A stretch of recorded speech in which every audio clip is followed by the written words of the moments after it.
Bonjour, everybody. This is Tiggy Maximus with Tiggy Maximus Talks, episode 51 on YouTube. Just want to get on here pretty quickly, guys. Today is UFC 284, coming from Australia, and we have a great matchup tonight.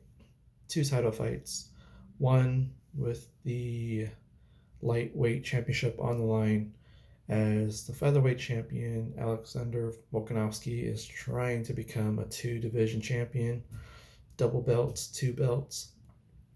He's going to be taking on the lightweight champion Islam Makhachev. It's going to be a great fight. You have both guys with very good power in their hands. You have Islam with a lot of grappling, and you got Volkanovski with just being a tough guy. And it's going to be a close one. I can only imagine that this fight is going to go through a few phases to see what works. And I am thinking, even though this fight is happening as the main event, and in the co-main event, you got the interim championship for the featherweight championship between Josh Emmett and Yair Rodriguez. It's funny because this title they're going for is an interim championship for the featherweight title, while the featherweight champion is actually on the card, who's trying to go up in weight and trying to take away the lightweight championship from the lightweight champion to become a two-belt champion here. So it is a little ironic, but I can only imagine that the moment they crown a interim champion and then they start the main event, and after the main event, if the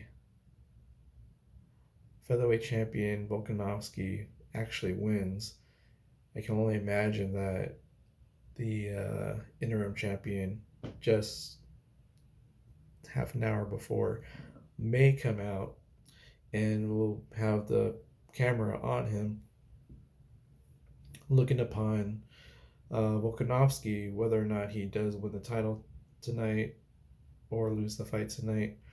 I mean, it does already plant the seeds for a future matchup between the interim champ and the current featherweight champion. So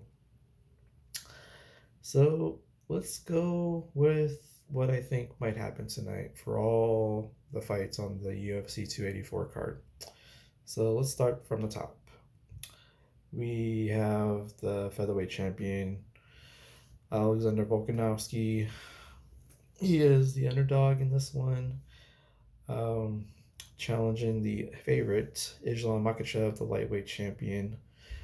I do tend to favor the fighters that master the skill of grappling. Always a strong base to have when you start out an MMA career. If I had to choose this one, I am picking Islam Makhachev to win and retain his lightweight championship. Next up, we have the interim championship for the featherweight title. So Volkanovski will probably be facing the winner of this fight down the road, probably later this year. We got Yair Rodriguez coming off a big victory over Brian Ortega, even though it was by technicality. Brian Ortega suffered an injury in the first round within. It was actually pretty. It was pretty quick, if I remember correctly. It might be a little bit longer than a minute, but Brian Ortega suffered an injury in the first round. Very unfortunate.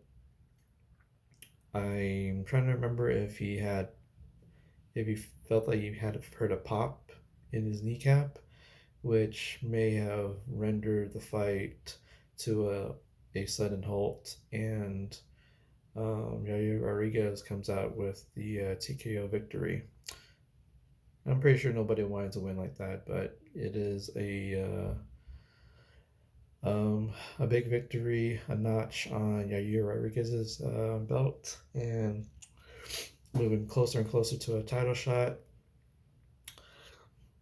We also have Josh Emmett, who's been working his way up to the top as well, coming out with some great knockout victories and eking out some great decisions.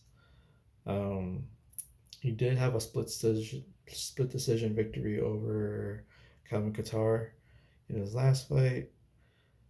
Uh, since both of these fighters are on a roller coaster ride on a train where they both are just winning and winning left and right, and you have two winning streaks that are going to meet each other tonight in the co-main event. And if I'm going to pick a winner for this fight and crown a new interim featherweight champion, I am picking Josh Emmett to beat Yair Rodriguez.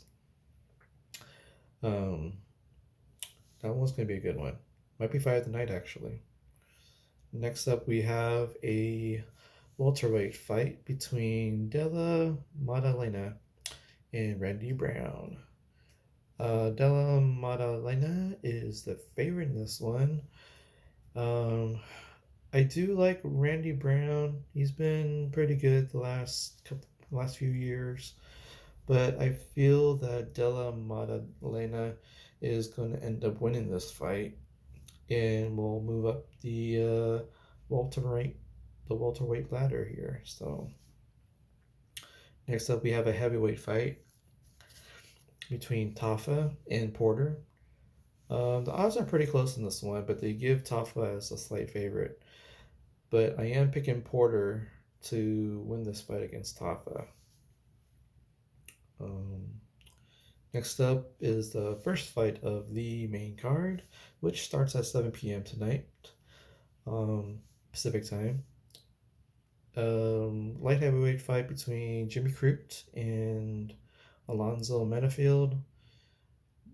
They do have Crute as the favorite in this one, but slightly. But I am picking Alonzo Menifield to win, and I would imagine that he is going to win by KO tonight in that fight. So let's get into the prelims. So the featured prelim is Pedro, who is the favorite going into this fight, going up against Bukakis. And I like both fighters. Should be a good, hard, tough fight. Could be back and forth. And I am leaning towards picking Pedro to beat Bukakis in this one. I can imagine that I'm going to be watching this fight at UFC 283 at Pitchers in Rancho Peñasquito again. Always a great venue, always great food, always have their wings. They always have a good sandwich, and they have a tri-tip chimichurri bowl. They even have dirty fries with tri-tip, and you add that egg, which makes it a dirty French fry. So, a lot of good stuff. Staff is always good. Great service. Quite a few TVs around the facility, so you'll never have a bad angle. So, and you get a view of the beautiful part of Rancho Peñasquito's Carmel Mountain. So, especially during the sunset. Next up on the fight card, we have a featherweight fight. We have Cuiabao going up against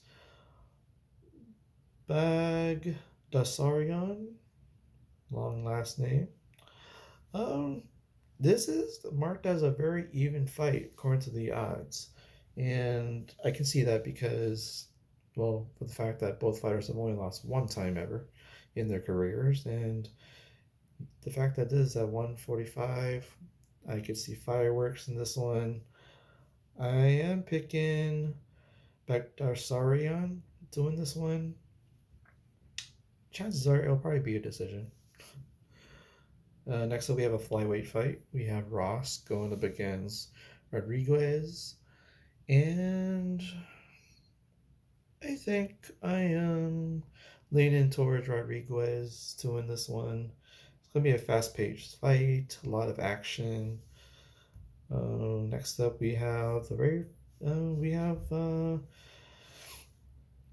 lightweight fight between Malarkey and um, I guess the brand new um, UFC fighter in Prado. Prado is actually undefeated, but he is listed in this fight as an underdog. But I have a feeling Prado will upset Malarkey and get his first victory tonight in his debut. So that should be a good fight to catch. It'll probably be around 5 o'clock, which I plan to be at Pitcher's Bar to start watching the fights. And then we have a featherweight fight between Jenkins and Shanice, and this one should be a good featherweight fight. They do have Jenkins as the favorite, and I am gonna be leaning towards Jenkins to win this one. Next up, we have a women's strawweight fight, and that feels like it might be the only women's fight on the card. That's kind of strange for UFC 284. Um, so you got the favorite in this one, Luke Bunmi, going up against the underdog Reed.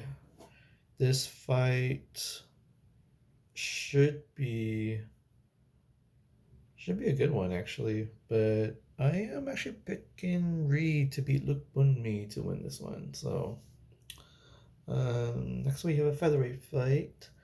We have the slight favorite Young in this featherweight fight. Builder is the underdog.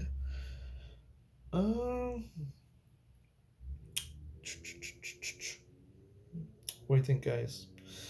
Well, right now I'm actually kind of leaning towards Young to beat Builder in this one. So Builder might actually have his first loss in his MMA career.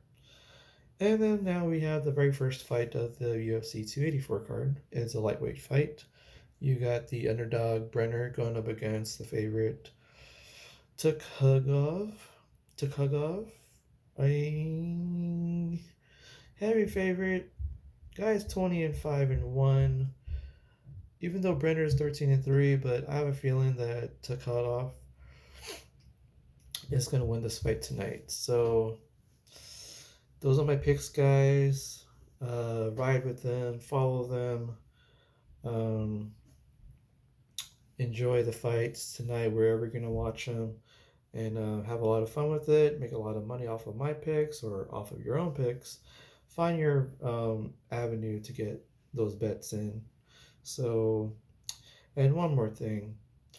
My final prediction for the Super Bowl 57, which is going to be in Glendale, Arizona, the home of the Arizona Cardinals, who, by the way, I think are in some sort of, I don't know, kind of like in deep waters with their situation. I mean, you fired a coach who ends up going to Thailand to hide away from all the stress and pressures and all the ridicule coming from coaching the NFL's Arizona Cardinals. But it's kind of good because it either seems that there is nothing good going on with the Arizona Cardinals. You have so much drama with Kyler Murray, his contract, and the management of the Cardinals, and everything just kind of blew up in their face for Arizona. So they'll probably finish in last place again, and they're gonna have to rebuild this team again, probably around Kyler Murray, or they might just have to let Kyler Murray go at some point, because if it's not going to work out, might as well, jump off the sinking ship here. Anywho, back to my prediction. My prediction here is that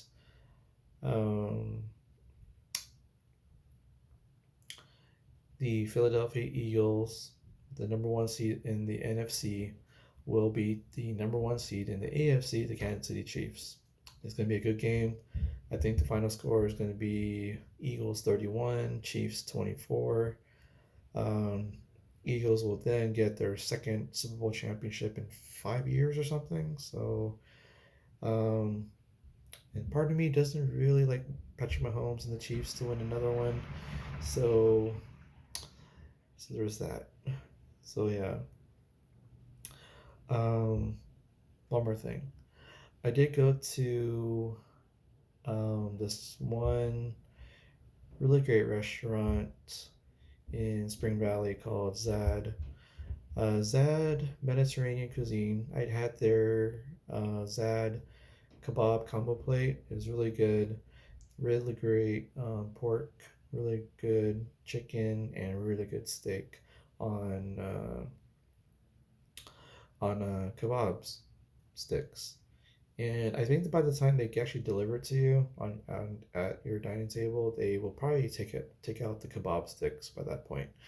So nonetheless, you got um, great pita bread, always great hummus sauce, saffron rice. But yeah, the meats they have pork, beef, and chicken. I totally recommend going to Zadd Mediterranean in Spring Valley, and always a great staff too. They might get a little busy, but the food will always make up for it. So, um, also got to try the steak at Carl Strauss in Sorrento Valley. Um, I had mashed potatoes and quinoa rice. The steak is pretty good. I had it as medium well and very juicy, very tasty. Mashed potatoes are always good. But if you're gonna have the quinoa rice, I wouldn't recommend it because it tasted a little dry and it wasn't as tasty as other quinoas I've had. Um, so just make a note of that. But overall, good food and a good place to hang out. So, um, also, if you ever stop by California Fish Grill, try out their shrimp and swai. Um, I would say the swai and the shrimp are pretty good at California Fish Grill. The fries and the zucchini, it can be a little hit or miss, but yeah. And the next thing I need to remember, I actually did try out the carne asada fries, the King of Hearts at the Mic Drop Comedy Club. Great stuff. Good food.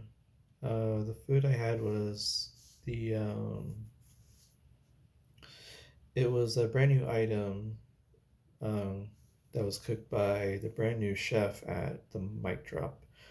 Um, Guy's Filipino, from what I've heard, and since he redid the entire menu, I've had a lot of good hits with his new food items. So I totally recommend eating anything off of their menu. Um, and I actually went to another comedy show last night, the Mic Drop, as opposed to the one on Thursday. Thursday was the New Shit Show with KDK, and last night it was the Dope City Show with Matt Bellick and Tim Hamlin. And I actually had the Filipino fried rice with steak.